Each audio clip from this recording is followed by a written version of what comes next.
ಗೃಹ ಸಚಿವ ಜಿ ಪರಮೇಶ್ವರ್ ಅವರ ಒಡೆತನದ ಶಿಕ್ಷಣ ಸಂಸ್ಥೆಗಳ ಮೇಲೆ ಜಾರಿ ನಿರ್ದೇಶನಾಲಯ ದಾಳಿ ಮಾಡಿದೆ. ಸಿದ್ಧಾರ್ಥ ಶಿಕ್ಷಣ ಸಂಸ್ಥೆಯ ವಿವಿಧ ಶಾಖೆಗಳ ಮೇಲೆ ದಾಳಿ ನಡೆದಿದೆ. ಗೃಹ ಸಚಿವ ಜಿ ಪರಮೇಶ್ವರ್ ಅವರ ಒಡೆತನದ ಶಿಕ್ಷಣ ಸಂಸ್ಥೆಗಳಿವು. ಬೆಂಗಳೂರಿನ ಹೆಗ್ಗೆರೆ ಬಳಿ ಇರೋ ಸಿದ್ಧಾರ್ಥ ಮೆಡಿಕಲ್ ಕಾಲೇಜು, ತುಮಕೂರಿನ SSIT ಕಾಲೇಜು, ನೆಲಮಂಗಲದ ಟಿ ಬೇಗೂರಿನಲ್ಲಿರೋ ಕಾಲೇಜು, ಈ ಮೂರೂ ಸೇರಿದಂತೆ ಇನ್ನು ಹಲವು ಶಿಕ್ಷಣ ಸಂಸ್ಥೆಗಳ ಮೇಲೆ ಜಾರಿ ನಿರ್ದೇಶನಾಲಯ ದಾಳಿ ಮಾಡಿ ದಾಖಲೆಗಳ ಪರಿಶೀಲನೆ ಕಾರ್ಯ ಮಾಡ್ತಾ ಇದೆ. ಈ ಹಿಂದೆಯೂ ಸಹ ಈ ಶಿಕ್ಷಣ ಸಂಸ್ಥೆಗಳ ಮೇಲೆ ಎನ್ಫೋರ್ಸ್ಮೆಂಟ್ ಬ್ಯೂರೋ ದಾಳಿ ಮಾಡಿತ್ತು. ಈಗ ಮತ್ತೆ ದಾಳಿ ಮಾಡಿದೆ, ದಾಖಲೆಗಳ ಪರಿಶೀಲನೆಯನ್ನು ಮಾಡ್ತಾ ಇದೆ. ಇವೆಲ್ಲವೂ ಸಹ ಜಿ ಪರಮೇಶ್ವರ್, ಗೃಹ ಸಚಿವ ಜಿ ಪರಮೇಶ್ವರ್ ಅವರ ಒಡೆತನಕ್ಕೆ ಸೇರಿದಂಥ ಶಿಕ್ಷಣ ಸಂಸ್ಥೆಗಳು.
ಜಿ ಪರಮೇಶ್ವರ್ ಅವರು ಕರ್ನಾಟಕ ಸರ್ಕಾರದ ಪ್ರಮುಖ ನಾಯಕರಲ್ಲೊಬ್ಬರು, ಗೃಹ ಸಚಿವರಾಗಿದ್ದಾರೆ.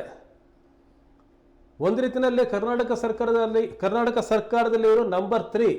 ಈಗ ನಂಬರ್ 1 ಸಿದ್ದರಾಮಯ್ಯ, ನಂಬರ್ 2 ಉಪಮುಖ್ಯಮಂತ್ರಿ DK ಶಿವಕುಮಾರ್, ನಂಬರ್ 3 ಪರಮೇಶ್ವರ್. ಮುಖ್ಯಮಂತ್ರಿ ಹುದ್ದೆಯ ಆಕಾಂಕ್ಷಿಯಾಗಿದ್ದವರು, ಕರ್ನಾಟಕ ಕಾಂಗ್ರೆಸ್ ಪಕ್ಷದ ಅಧ್ಯಕ್ಷರಾಗಿದ್ದವರು. ಹಲವು ಶಿಕ್ಷಣ ಸಂಸ್ಥೆಗಳನ್ನು ಇವರು ನಡೆಸ್ತಾ ಇದ್ದಾರೆ.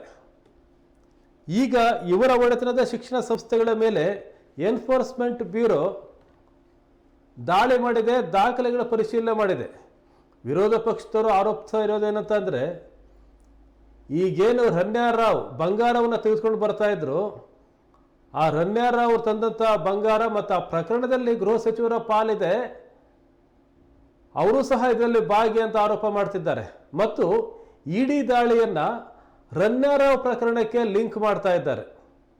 ರನ್ಯಾರಾವ್ ಅವರು ಏನು ಬಂಗಾರವನ್ನು ದುಬೈನಿಂದ ಅಕ್ರಮವಾಗಿ ತರ್ತಾ ಇದ್ರು, ಅದರಲ್ಲಿ ಗೃಹ ಸಚಿವರು ಭಾಗಿ ಅಂತ ಆರೋಪ ಮಾಡ್ತಿದ್ದಾರೆ. ಇದು ಎಷ್ಟು ನಿಜವೋ ಎಷ್ಟು ಸುಳ್ಳೋ ಗೊತ್ತಿಲ್ಲ, ಎಲ್ಲೂ ಸಹ ಕೇಸ್ ದಾಖಲಾಗಿಲ್ಲ, ಎಲ್ಲೂ ಪ್ರೂವ್ ಆಗಿಲ್ಲ.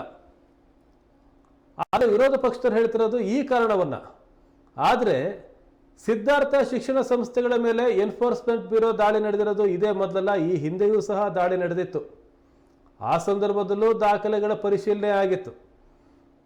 ಆದರೆ ಕಾಂಗ್ರೆಸ್ ಇಂತಹ ಜಾರಿ ನಿರ್ದೇಶನಾಲಯದ ದಾಳಿಗಳನ್ನು ಕೇಂದ್ರ ಸರ್ಕಾರದ ಅಸ್ತ್ರ, ವಿರೋಧ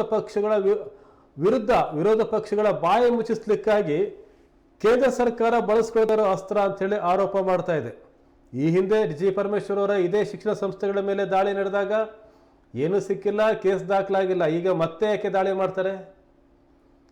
ವಿರೋಧ ಪಕ್ಷಗಳು ಆಡಳಿತ ನಡೆಸ್ತಾ ಇರೋ ರಾಜ್ಯಗಳೇನಿದೆ, ಕೇಂದ್ರದಲ್ಲಿ NDA ಸರ್ಕಾರ ಇದೆ, ಅದೇ ರೀತಿ ಇಂಡಿಯಾ ಮೈತ್ರಿಕೂಟದ ಪಕ್ಷಗಳು ಎಲ್ಲಿ ಆಡಳಿತ ಮಾಡ್ತಾ ಇದ್ದಾವೆ, ಆ ರಾಜ್ಯಗಳಲ್ಲಿ ಆ ಪಕ್ಷಗಳ ಮುಖಂಡರ ಸಂಸ್ಥೆಗಳ ಮೇಲೆ, ಮನೆಗಳ ಮೇಲೆ ಜಾರಿ ನಿರ್ದೇಶನ ದಾಳಿ ನಡೀತಾ ಇದೆ. ಇದೊಂದು ರಾಜಕೀಯ ಪ್ರೇರಿತ ಅಂತ ಕಾಂಗ್ರೆಸ್ನವರು ಆರೋಪ ಮಾಡ್ತಾ ಇದ್ದಾರೆ, ಹೇಳ್ತಾ ಇದ್ದಾರೆ ಈಗಾಗಲೇ ಕೆಲವು ನಾಯಕರು.